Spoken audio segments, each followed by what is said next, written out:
Welcome to Climate Tech Talks, where we delve into the ways in which carbon and sustainability initiatives are shaping the future of businesses in the Asia-Pacific region. On today's episode, we have the pleasure of speaking with Lucia Loposova, the founder of Green Hospitality, a non-profit platform dedicated to driving sustainability in the hospitality industry. Lucia will share her insights on the current state of sustainability in the hospitality sector in Hong Kong, as well as some of the key initiatives driving positive change. We'll also hear from some of Green Hospitality's programs, including their pilot recycling program in Soho, their annual hackathon, and their work with restaurants and hotels to support sustainability efforts. Tune in to learn more about the innovative initiatives driving sustainability in the hospitality industry. Before we get started, let me give our listeners a proper introduction. I am Thomas Corbin, the co-founder of RH Studio, a digital marketing agency based right here in Hong Kong. I'm joined by Velichko Yanchev, an angel investor and managing partner of CarbonX Capital, an early-stage venture firm focusing on climate tech. And of course, we are delighted to host Lucia Loposova, founder of Green Hospitality. She brings nearly a decade of experience in social impact projects with a focus on ESG and diversity through her experience with the Erasmus Mundus Association, the Foundation for Shared Impact, and the University of Hong Kong Impact Lab. For anyone that does not know Green Hospitality, Lucia, can you give our listeners a summary of how you got involved with Green Hospitality and how the organization has evolved over the years? Sure. Thanks for having me, Thomas and Velichko. I'm really happy to be here. So the Green Hospitality started in 2018, late 2018. It was an idea of another charity here in Hong Kong called Soap Cycling. And when I came to Hong Kong, I had the pleasure working with them through the courses at the university, and they needed some help. And they were looking for somebody with a background in sustainability, in events. So I kind of gave them a hand. That was my background. And that's how Green Hospitality was really born. So we did this project for 2 years. And after 2 years, we saw a lot of interest in the industry. And we established Green Hospitality in 2020 as a separate entity. And how are you guys handling projects nowadays? How's it changed since then? So since we became an organization on our own, we've been proactively applying for funds from the government. We've been working with private organizations as well on boutique projects for their hotels or restaurants. So we had 2 projects last year with the government of Hong Kong. One was more on public engagement. So we talked to a lot of industry partners, hotels, restaurants, you name it. And we were trying to see how the industry can recover with the use of technology and innovation. So how can technology and innovation aid the industry to recover first economically, but also in a sustainable fashion? And the second project was with 20 restaurants in the Soho district in Hong Kong. And we were looking at helping them establish better waste management practices. We have a policy coming through in 2023, a municipal solid waste charging scheme, and that's going to impact the business and the individuals in Hong Kong. We all will have to start paying for our trash, and for business, this cost could be quite high. So we were looking at first preparing the industry for this policy to take place, understand how much they're going to have to pay, and also what are the ways they can reuse their waste, and eventually the cost. Yeah, so you touched, there's an interesting point there. You touched upon how you looked at different ways in which technology can help these businesses, hospitality business, restaurant businesses. What were some of the insights, findings, things that you kind of found out as you striving to improve, I guess, the sustainability level of these types of businesses, and how technology can actually drive that? Yeah, I think there are many really great ideas out there. There are lots of startups working on really interesting ideas. Sometimes I feel like the bigger companies might not be so receiving or so open to run with innovation like that. They prefer to do maybe a more phased approach where they would test it, a pilot for a few months or in one property before they would actually decide to go ahead with an innovative idea. I think it's maybe a bit more conservative. Maybe it's also a little bit cultural, where there's a little bit more resistance to change or to adopt these kind of new things. Many times the groups also want to implement something that would go across the region immediately. And many times the startups don't have that capacity at the very early stages. So I think there are kind of these different dynamics playing part when we think about technology innovation in the sector. Nevertheless, there are some pioneers in the hospitality industry that are kind of open to test these new solutions. Some of them would have sort of like a testing property here in Hong Kong, and they would take on an innovation and work very closely with the founder and try to see how this potentially product could be used across all their properties. And if that proves to be the right thing, or it seems to be a good solution, then they kind of roll it out and kind of help each other. So we have some success stories of this kind in Hong Kong.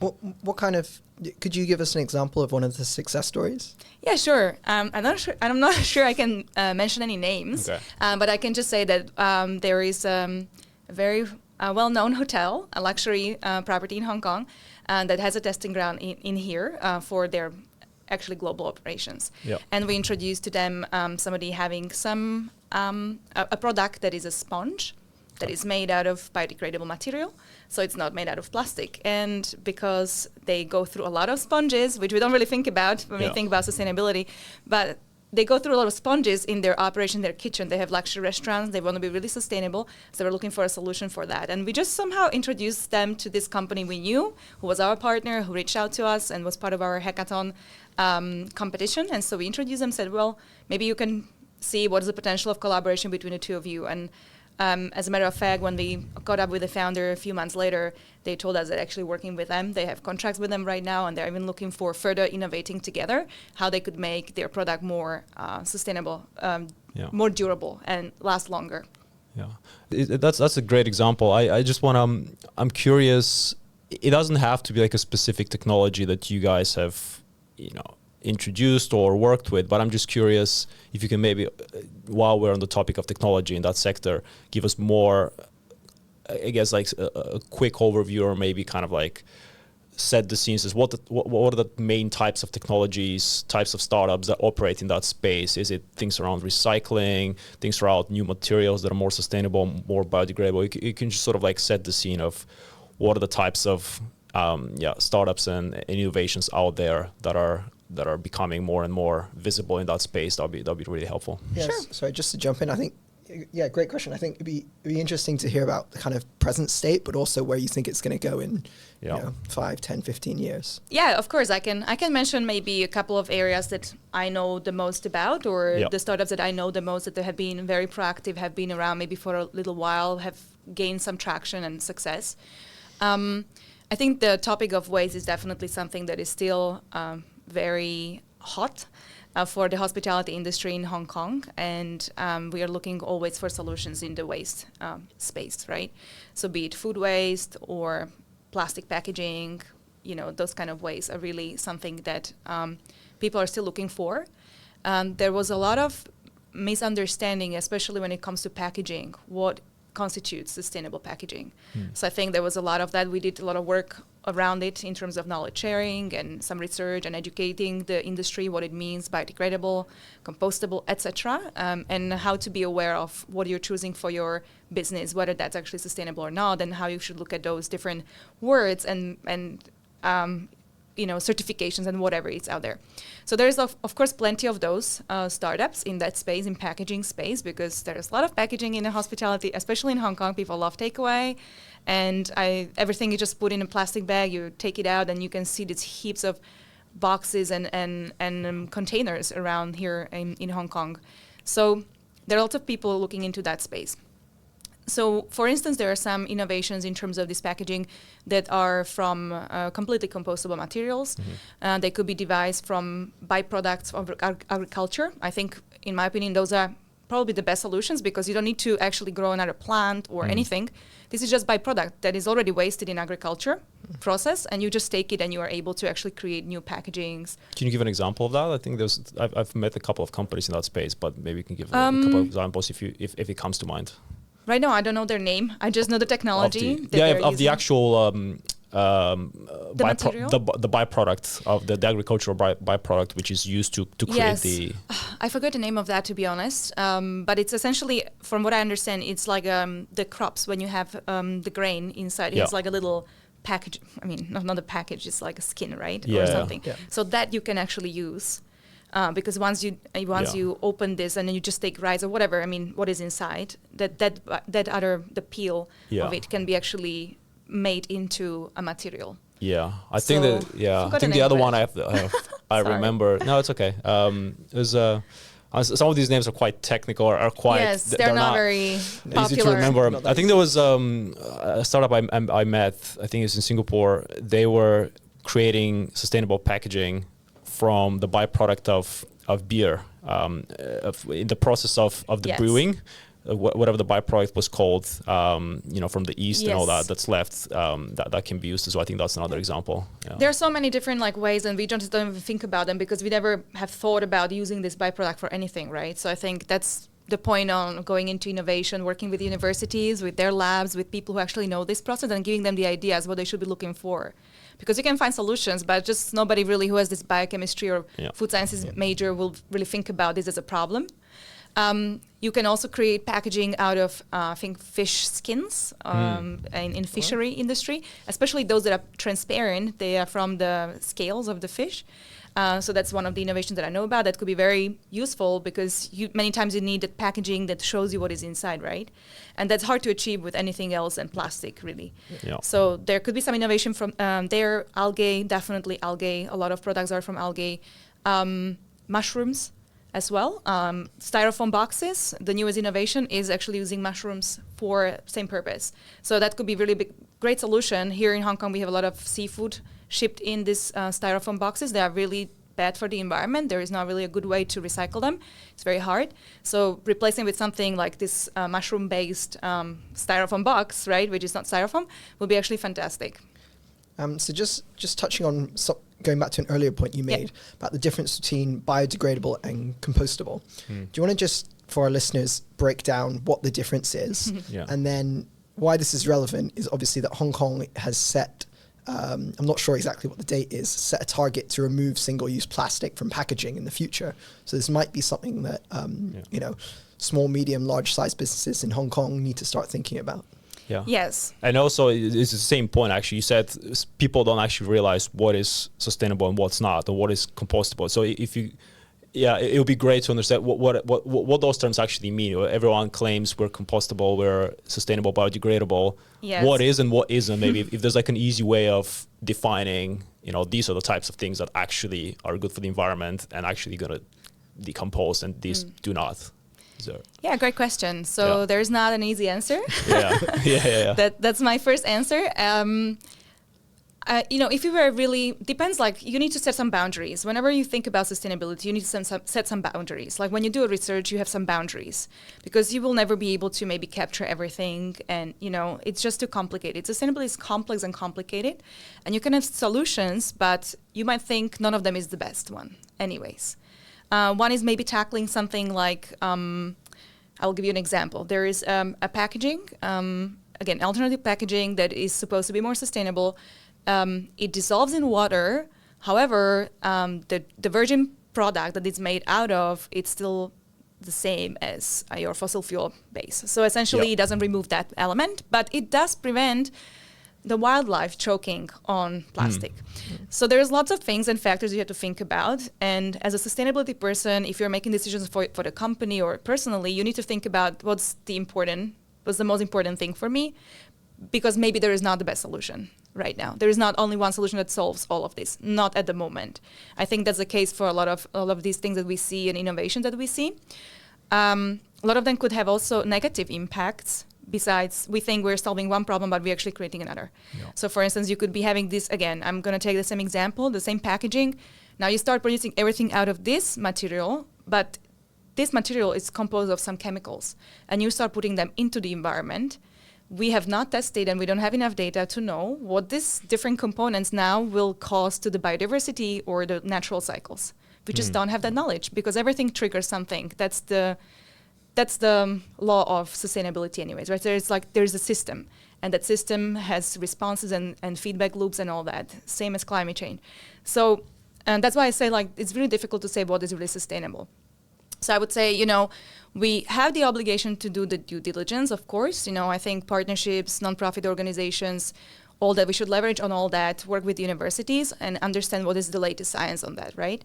But then finally, we have to make some decision. And when we make a decision, and if it's not a perfect decision, we have to communicate the boundaries of the decision, right? And then back to your question about this policy on the ban of plastic. So actually, the first phase is already coming in 2023. It was actually brought forward. There was a consultation last year on actually implementing this ban on plastic in Hong Kong, and a lot of nonprofits actually advocated to bring this date forward.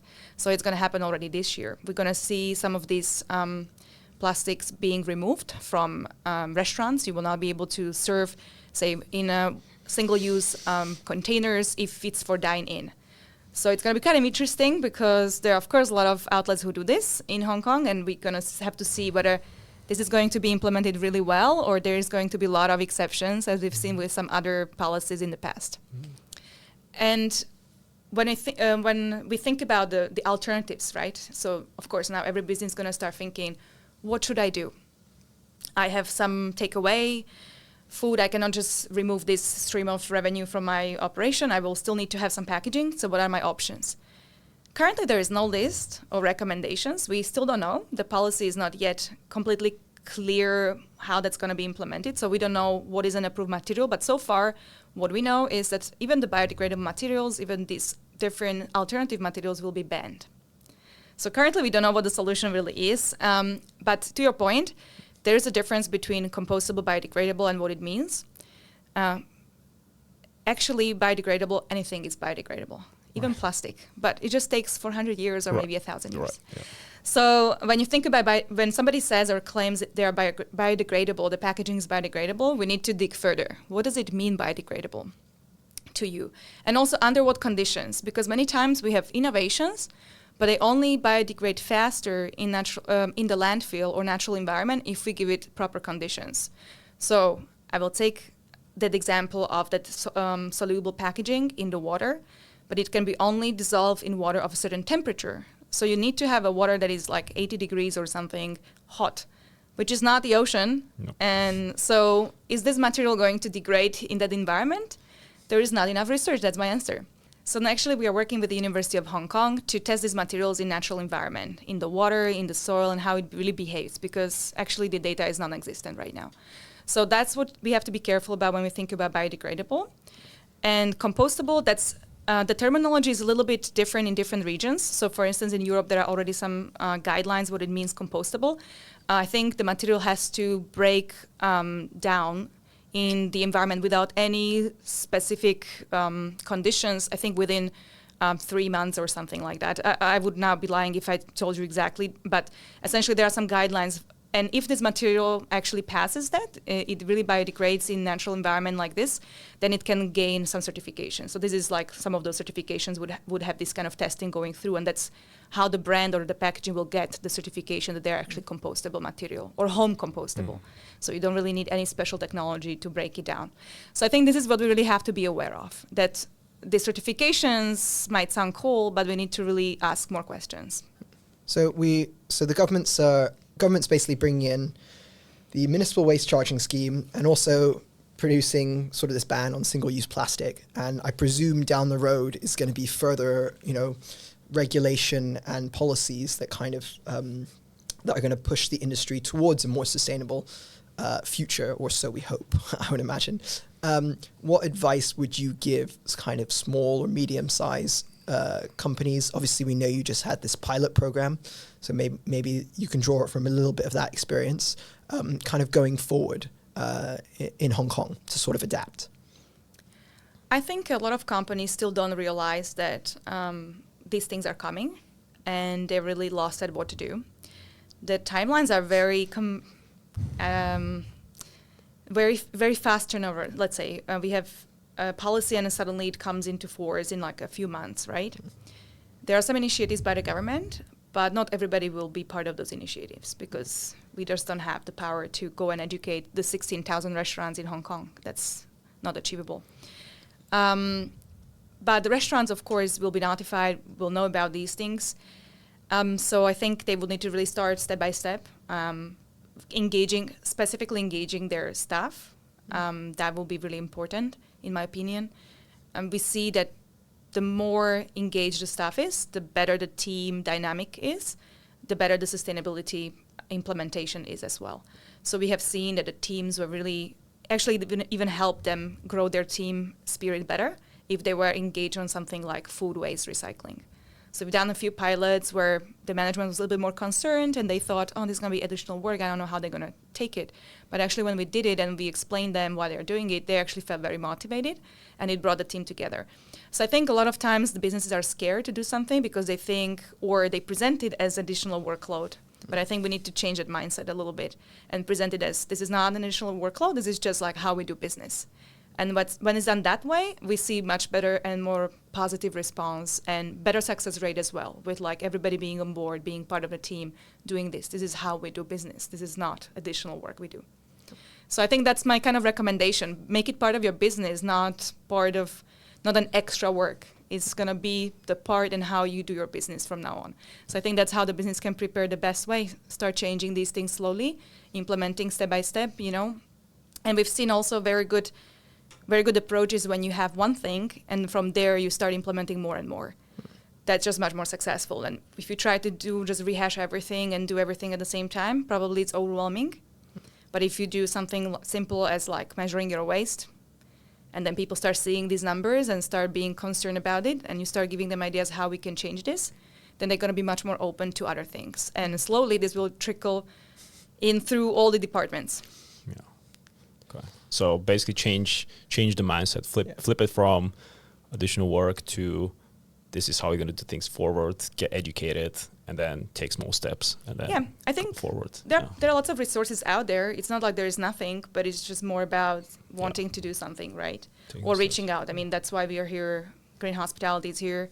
People can reach out to us. We have resources that are available to them to take and start doing something.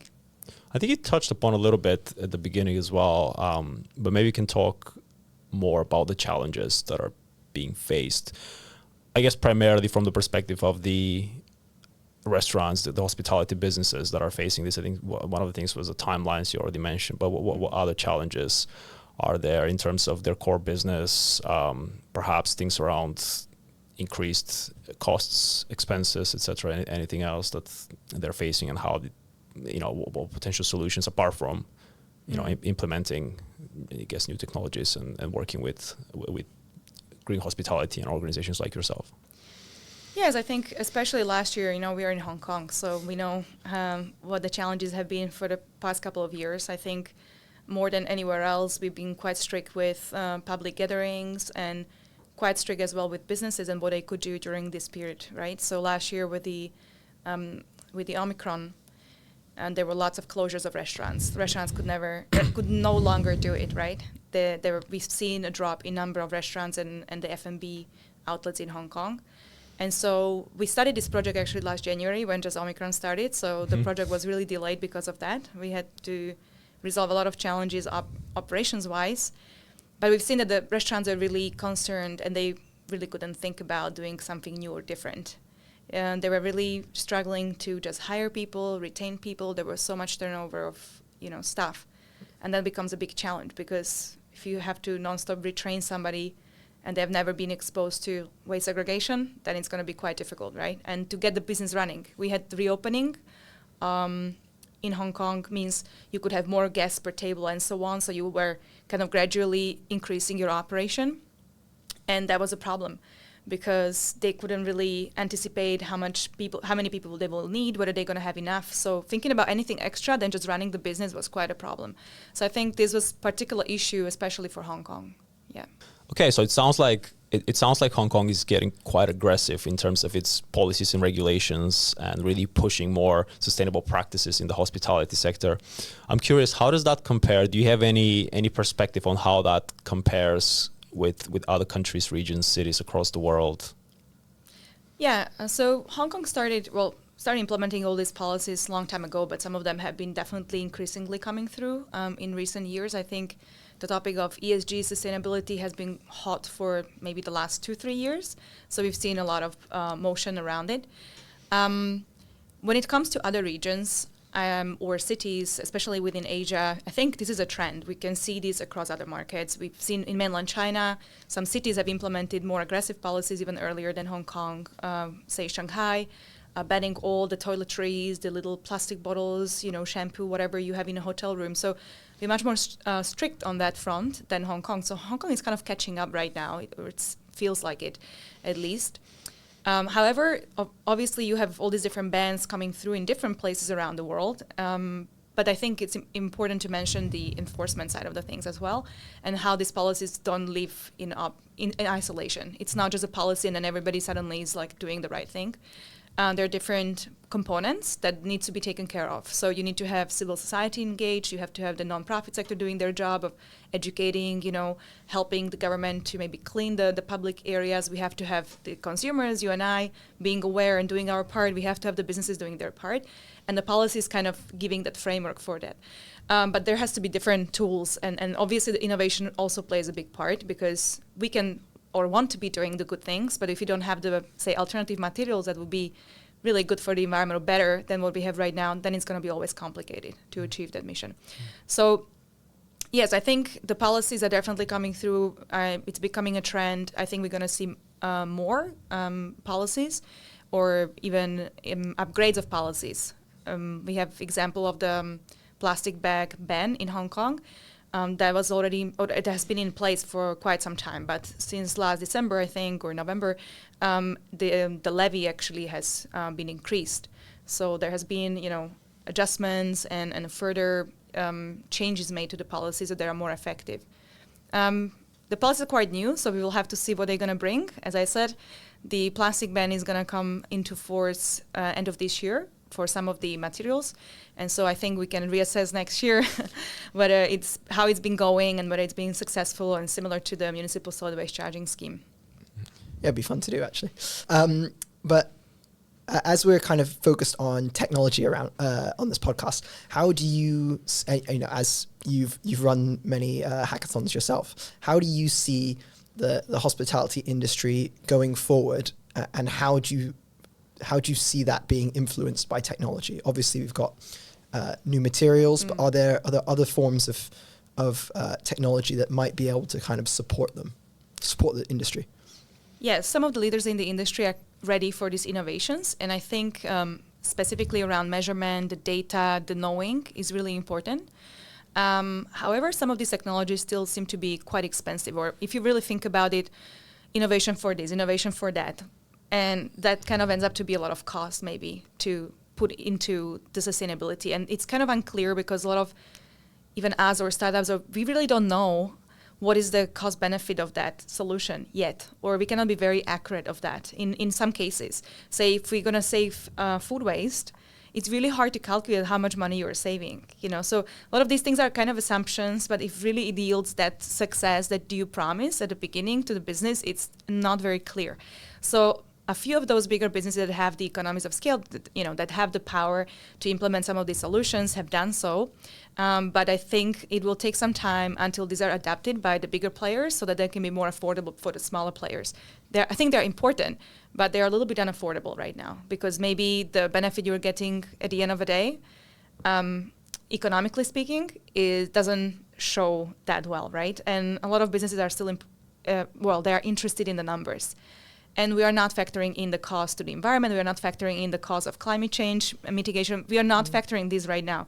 So it doesn't make sense, right? But maybe, and I hope that we're going to reach a point in the future where we will be much better at this, much better doing this natural accounting as well. So like if I do I have this amount of impact on the environment, it will result in costs to the government through taxes and whatever. So there is some certain cost, but we are just not really good at calculating these costs right now or really telling the business that story. So they really cannot make those decisions. They cannot understand it in the perspective of like 10, 15 years. And I think this is going to be increasingly important topic for startups, technology, everybody who has a solution to start thinking about this and starting to make this business case in this way. Boils down to really economic research, maybe working with some universities to make sure that when you talk about your solution or when you have your solution, you understand what your solution is doing and what kind of impact it has. And I think this is going to be the trend. See a lot of these monitoring technologies, they are trendy because we have ESG reporting. Companies are increasingly interested in that. It impacts their investments, their access to capital. So I think they will be looking for solutions, especially around this. How we can tell that story, how can I use that data for my reporting? And is it really true what I'm doing. Like, I want to verify this, right? So I think this is becoming more prominent and more important. Yeah, there's a lot of is a lot of competition, and there's a big space in that monitoring, reporting space in ESG. There's a ton of startups in there, so I'm sure there'll be big successes, probably a lot of failures, but there'll be some big outcomes there. So that'll be an interesting space to watch for sure. Yeah, I think that's it for today. We'd love to share with engage with our audience as much as possible. Obviously, at the end of each episode. So, do you want to give us where people can engage with you and your how if people want to reach out to you, what's the best way? Sure, absolutely. We have our website, so if you're interested in some of the resources that we have available to everybody, just check it out. Otherwise, if you have any specific project in mind or just want to reach out, say hello, then definitely you can shoot me an email to hello@greenhospitality.io. Fantastic. And if you found this information useful as well, please subscribe from wherever you're listening from. Please reach out to us with comments and in the comment section via email or through our website. We'd love to hear from you. And thank you very much for watching. And until next time.